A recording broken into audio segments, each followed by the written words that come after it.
આજ રોજ ચૈત્ર સુદ તેરસ એટલે કે ભગવાન મહાવીર સ્વામીનું જન્મ કલ્યાણક છે। ભગવાન મહાવીર સ્વામીનો જ્યારે જન્મ થયો ત્યારે સારા વિશ્વમાં ખૂબ જ આનંદ અને ઉત્સાહની લાગણી અનુભવાતી હતી। સારા જીવ માત્રને આ દિવસે સુખનો અનુભવ થાય છે। નરકના જીવો પણ ક્ષણભર માટે સુખનો અનુભવ કરેલો હોય છે। આજ રોજ જામનગરમાં 27 થી વધારે સંઘો દ્વારા આ રથયાત્રાનું આયોજન કરેલી છે।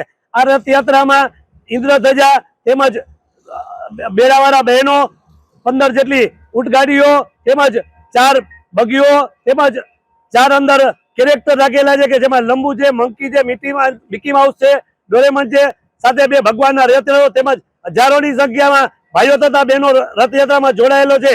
આજના દિવસે આ 27 સંઘો દ્વારા તેમના પ્રમુખ ઉપપ્રમુખ તેમજ કારોબારી સમિતિ તેમજ દરેક સંઘના શ્રાવક શ્રાવિકા ભાઈઓ બહેનો દ્વારા ખૂબ જ આનંદ અને ઉલ્લાસપૂર્વક આ રથયાત્રા અત્યારે ચાલુ કરવામાં આવી રહેલી છે। તેમજ રથયાત્રામાં નિલેશભાઈ કગતરા પણ સામેલ છે।